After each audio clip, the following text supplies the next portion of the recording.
नहीं, मेरे को नहीं चलता है बाबा, ऐसा सब मेरे को नहीं चलता। कहते हैं ऐसा कुछ कुछ लोग।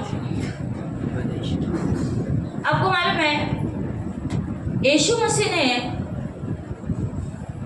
जब रोटियों को मल्टीप्लाई किया यानी बहुगुणित किया, जो लड़का के पास वो रोटी थी ना, वो रोटी अभी अभी तवे से निकाली हुई नहीं थी। हालेलुया। वो रोटी जब वो लड़का घर से निकला था तब बांध के निकला था। कभी कभी हम सोचते नहीं ऐसा कैसा, लेकिन यीशु मसीह ने वही पुरानी रोटी को बहुगुणित किया और सबने खाया। हालेलुया। और ये क्यों हुआ? क्योंकि यीशु मसीह को तरस आया कि लोग भूखे हैं और इनको मैं कब तक भूखा रखूं।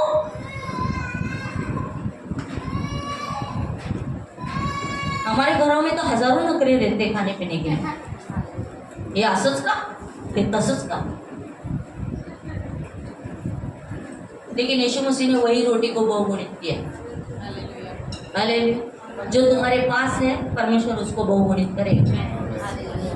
हालेलुया। बोलो, जो मेरे पास है वही परमेश्वर बहुगुणित करेगा। जिसके पास परमेश्वर का तरस है उसके पास जीवन है।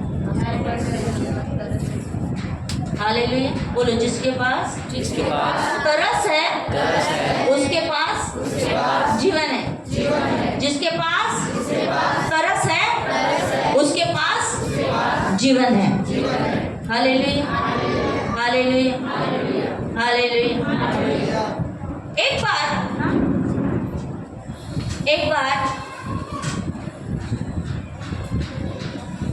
एक बच्चा मिठाई के दुकान में, मिठाई की दुकान कैसी होती है, उसके जो मिठाई रखते हैं वो कैसा रहता है, कांच का रहता है। बच्चा जो है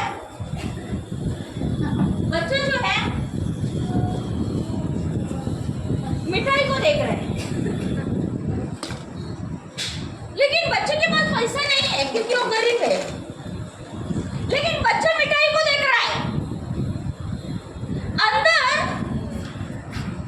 ना वो दुकान के बाहर एक सिक्योरिटी है क्योंकि दुकान बड़ी है, और वो लड़का जो लड़की जो अंदर आना चाहती है, सिक्योरिटी बार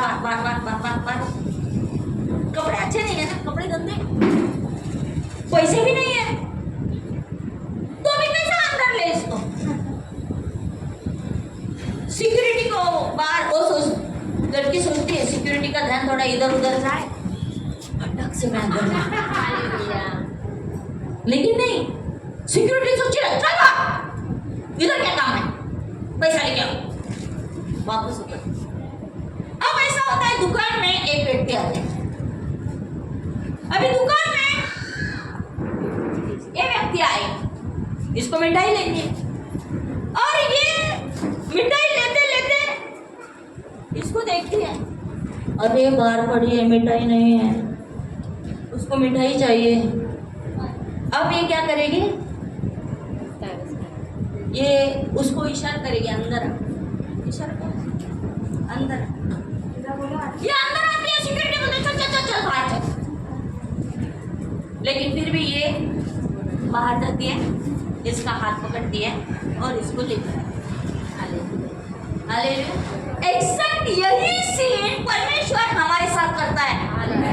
हम बाहर रहना चाहिए था, हमारे काम करते थे, हमारे विचार करते थे, हमारा जीवन करता था, हम बाहर रहने चाहिए, लेकिन परमेश्वर ने हाथ पकड़ के हमें प्रभु का राज्य में लेकर आया है। हालेलुया। हमारा जीवन अच्छा नहीं था, हम झगड़ा करने वाले लोग थे, हम लोगों को गाली देने वाले लोग थे, हम हमारी इच्छा पूरा करने वाले लोग थे, लेकिन आज परमेश्वर ने, यीशु मसीह ने हमें गले लगाया, और यीशु मसीह कहते हैं तू मेरा मित्र है, और वो हाथ पकड़कर हमें लेकर आता है। और उसने मिठाई दी इसको, ऐसा नहीं एक टुकड़ा दिया, ऐसा नहीं, इसने पूरा बॉक्स लिया मिठाई का और इसके हाथ में दे दिया, ले ले। सिर्फ इतना ही नहीं, उस मिठाई के साथ उसने पूछा तुझे कुछ और खाना पीना है, उसने कहा हाँ मुझे वो वाला कोल्ड ड्रिंक चाहिए। कभी पिया नहीं? कौन देगा इतना महंगा? नहीं नहीं, मुझे वो कोल्ड ड्रिंक चाहिए। हाँ ठीक है ठीक है, ये कोल्ड ड्रिंक भी इधर बैठ के पी, इधर बैठ, हाँ पी, ठीक है।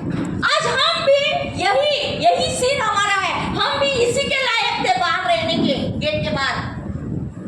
लेकिन आज परमेश्वर ने हमें स्वर्ग का राज्य में प्रवेश करने के लिए पुत्र को भेजा, और पुत्र के द्वारा आज हम स्वर्ग के लिए आज तैयार है। हालेलुया। परमेश्वर ने आप पर और मुझ पर तक सिखाया है, वही तरह आज हमने दूसरों के ऊपर दिखाना चाहिए।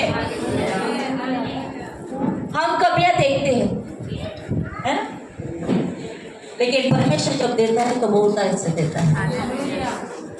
बोलो, हमारा परमेश्वर बहुतायत का परमेश्वर। परमेश्वर बहुतायत का परमेश्वर। हमारा परमेश्वर बहुतायत का परमेश्वर। हमारा परमेश्वर बहुतायत का परमेश्वर। कितना दिया? उसको खाने के लिए भी दिया, घर पे लेके जाने के लिए भी दिया, क्योंकि हमारा परमेश्वर बहुतायत का परमेश्वर है। हालेलुया ना। ये बच्चों के लिए ताली बजाओ, बच्चे बहुत अच्छे हमारे। हालेलुया। Thank you Jesus. आज प्रभु ने हमको क्या बनाया है? पुत्र। पुत्र के द्वारा हमारे पास अनंत जीवन है। बोलो, पुत्र के द्वारा हमारे पास अनंत जीवन है। एक बार एक बड़ा साइंटिस्ट ना, वो कहता था, जब उसके परिवार के लोग विश्वासी थे, और वो कहता था, ये क्या गरीब की पुस्तक पढ़ रही है? कौन सी पुस्तक? गरीब की पुस्तक पढ़ रही है। मैं इतना बड़ा साइंटिस्ट, मैं नया नया इवेंट, नया नया चीज को मैं करता हूँ, इन्वेंशन। और वो कभी भी प्रार्थना नहीं करता था, या उसको ना वो बच्चे या उसका पत्नी जब करते थे, वो बोलता था, ये गरीब व्यक्ति का पुस्तक मत पढ़, मेरे पास बहुत ज्ञान है, मेरे पास मैं सब कुछ कर सकता हूँ। और ऐसा हुआ, कुछ महीने के बाद, वैसा बहुत दिन चले गए, और वो व्यक्ति सडनली बीमार हो गए। और जब वो बीमार हो गया, डॉक्टर ने उसको कहा, तेरे पास सिर्फ 3 महीने हैं। कितने? सिर्फ 3 महीने तेरा जीवन जी ले। उसको धक्का लगा, मैं साइंटिस्ट हूँ और अब मेरे पास कितने दिन है? सिर्फ 3 महीने। उसने बच्चों को ना, वो अंदर गया और रोने लगा, रूम में जाकर रोने लगा। और तब उसका बच्चा आए, और बच्चे ने कहा, क्या हुआ डैडी, आप क्यों रो रहे हो? उसने कहा, अब और थोड़े महीने के बाद तुम मुझे नहीं देखोगे, मैं तुम्हें नहीं देखूंगा, क्योंकि मैं मर जाऊंगा, क्योंकि मुझे ऐसी बीमारी है कि मैं मर जाने वाला। बच्चों ने कहा, तुम तो साइंटिस्ट हो, तो तुमको जीवन जीना आना चाहिए, और इंफॉर्मेशन की खोज करो कि तुम कैसे जी सकते हो। उसने कहा, नहीं, मैं कितना भी कोशिश करूं, लेकिन अभी मैं नहीं जी सकता। बच्चा भागते भागते दूसरे रूम में गया, बाइबल को उठाया और लेकर आया। उसने कहा, इसको पढ़ो, ये गरीब की पुस्तक है, लेकिन ये गरीब की पुस्तक तुमको जीवन भी देगी और अनंत काल का जीवन भी देगी। हालेलुया। इसके लिए बुद्धि, ज्ञान, पैसा, धन, संपत्ति, जायदाद, ये सबसे बढ़कर परमेश्वर का पुत्र हमें चाहिए। हालेलुया। बोलो, मुझे परमेश्वर का पुत्र चाहिए, क्योंकि परमेश्वर का पुत्र आपके पास है तो आपके पास जीवन है, और बहुतायत का जीवन है। अगर आप सब कुछ पा लेंगे, लेकिन परमेश्वर का पुत्र आपके पास नहीं है, वो सब चीज लेके आप क्या करेंगे? आचार डालेंगे।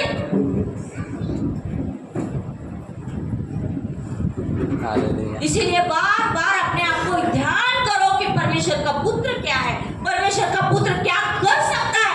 नामुमकिन को मुमकिन कर सकता है, और तब हम डिप्रेशन में नहीं जाएंगे। हालेलुया। हालेलुया। कोई लोग बीमार होते हैं, वो बीमारी सुन के पहले डिप्रेशन में चले जाते, गेली मी, आता काही सगळं नाही बाबा, झालं संपलं। क्यों है? डिप्रेशन की वजह से। वो डिप्रेशन से बाहर आने के लिए हमारा यीशु मसीह हमारे लिए आशा है। हालेलुया। पुनरुत्थान का सामर्थ के द्वारा हमारे पास आशा है। आपके पास पैसा है नहीं है, लेकिन आपके पास आशा है। हालेलुया।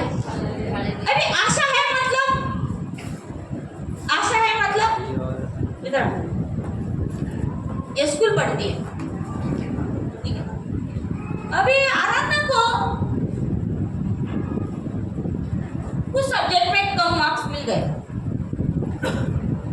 अभी इसके अंदर क्या है? आशा। क्या रहना चाहिए? आशा। क्या रहना चाहिए? नहीं, अगला बार मैं टॉप करूँ। क्या बोलना चाहिए? अगले बार टॉप करेंगे। अगला बार मैं टॉप करूंगी। ये क्या है? आशा। अभी नहीं है, लेकिन आशा है कि ऐसा होगा। हालेलुया। अभी इसके पास नौकरी नहीं है ना, 20,000 की नौकरी है, लेकिन ये आशा करती है इसे 50,000 की नौकरी। हालेलुया। कुड़कुड़ाने से बेहतर है कि हम वचन की घोषणा करें। कुड़कुड़ाने से अच्छा है कि हम क्या करें? वचन की घोषणा करें। हम वचन का घोषणा कम करते हैं, बाकी का घोषणा ज्यादा करते हैं। घोषणा कितना टाइम करते हैं? 15 मिनट। बाकी की घोषणा कितना करते हैं? 15 घंटे। लेकिन हमने क्या करना है? परमेश्वर से घोषणा करना। हालेलुया। आप जिस परिस्थिति में हैं उसमें आप हमेशा बने नहीं रहेंगे। परमेश्वर आपको उन्नति से उन्नति लेके जाएगा।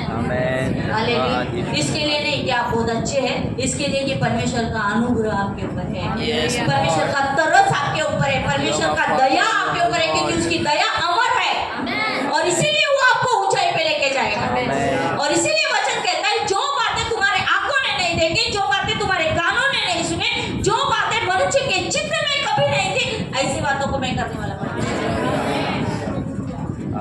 उसके लिए क्या चाहिए? परमेश्वर का पुत्र चाहिए तो जीवन मिलेगा। परमेश्वर का पुत्र कैसा मिलेगा? विश्वास करते हैं तो परमेश्वर का पुत्र मिलेगा। बहुत सिंपल चीज है। गॉस्पेल जो है, सुसमाचार जो है, कॉम्प्लिकेटेड नहीं है। यीशु से प्यार करो, बाकी की सब चीजें तुम्हें मिल जाएगी। हालेलुया। हालेलुया। हालेलुया। ज्यादातर लोग क्या करते हैं? कुड़कुड़ करते हैं। एक बात की घोषणा 10 बार करते 10 वर्षापूर्वी तो असं केलं होतं। घोषणा बघून घेईन मी तुला। मग पूर्ण दिवस चालतात तेच तेच तेच तेच तेच। ऐकणाऱ्याला पण ऐकून ऐकून कंटाळा येतो। बाबा मी बाहेर जाऊन येतो, जा बाबा बाहेर जाऊन। परत आल्यावर तेच गाणं। अरे ये गाना गाने से अच्छा है वचन का घोषणा करो। हालेलुया। क्या करो? वचन का घोषणा। यहोवा मेरा चरवा है। यहोवा मेरा चरवा है। यहोवा मेरा चरवा है। यहोवा मेरा चरवा है। तो पति पत्नी क्यों झगड़ा करना? उससे झगड़ा करना। हालेलुया। किससे झगड़ा करें? परमेश्वर से झगड़ा कर। बोलो, यहोवा मेरा चरवा है। यहोवा मेरा चरवा है। यहोवा मेरा चरवा है। यहोवा मेरा चरवा है। यहोवा मेरा चरवा है। यहोवा मेरा चरवा है। ऐसा ही मत बोल रहे, ऐसे मत बोल। हालेलुया। हालेलुया। विश्वास है तो बोल। यहोवा मेरा चरवा है। हालेलुया। हालेलुया। हालेलुया। तो हमारे अंदर क्या होना चाहिए? तरस होना चाहिए। हालेलुया। अगर हमारे अंदर तरस है, किसी की भी मदद करने के लिए हम हमेशा खड़ा रहेंगे। हालेलुया। किसी की भी लिए प्रार्थना करने के लिए हम तैयार रहेंगे। हालेलुया। बाकी कुछ नहीं कर सकते, सिर्फ प्रार्थना तो कर सकते हैं ना। प्रार्थना में बहुत सामर्थ्य है, वचन घोषणा में बहुत सामर्थ्य है। हालेलुया। और ये चीज हम कर सकते हैं। हालेलुया। और खुद का ताकत से नहीं कर सकते, यीशु मसीह के नाम में कर सकते हैं। बोलो, यीशु मसीह के नाम में। यीशु मसीह के नाम में मैं भलाई कर सकती हूँ। कर सकते हैं। मैं भलाई कर सकती हूँ। यीशु के नाम में मैं कर सकती हूँ। हालेलुया। क्योंकि अगर हम जो अच्छा बोल रहे हैं उसका अच्छा ही कठिन होगा, हम बुरा कर रहे हैं उसका बुरा कठिन होगा, लेकिन हम सब अच्छा ही कर रहे हैं ना, तो अच्छा ही होगा। आमीन। कर रही हालेलुया। हूँ, मैं अच्छा कर रही हूँ और मैं अच्छा ही कठिन करूँगी। हालेलुया। हालेलुया। जोर से बोलो, तरस तरस परमेश्वर का स्वभाव है। परमेश्वर का स्वभाव है। तरस तरस परमेश्वर का स्वभाव है। परमेश्वर का स्वभाव है। तरस परमेश्वर का स्वभाव है। परमेश्वर का स्वभाव है। हालेलुया। हालेलुया। अगर हमारे अंदर तरस रहेगा, हमारा मन हमेशा शांत रहेगा। हालेलुया। हालेलुया। हालेलुया। एक्चुअली हर एक मनुष्य के अंदर एक शरीर ना, उसमें एक वैक्यूम है। वैक्यूम मतलब एक खाली जगह है। वो इंसान के अंदर है कि वो खाली जगह को वो किस चीज से भरता है। अगर वो खाली चीज को अगर वो वचन से भरता है तो उसके अंदर शांति बनी रहेगी। अगर वो खाली चीज में दुनिया की संसार की बातें हैं तो शांति नहीं रहेगी, अशांति रहेगी। हालेलुया। इसलिए हम गाना गा रहे थे, तूफानों में मैदानों में तू मेरे साथ, तूफानों में मैदानों में मुश्किलों में ना उम्मीदी में तू मेरे साथ। सिर्फ बोलना नहीं है, उसको विश्वास के साथ ग्रहण करना है। Hallelujah, hallelujah, hallelujah, hallelujah.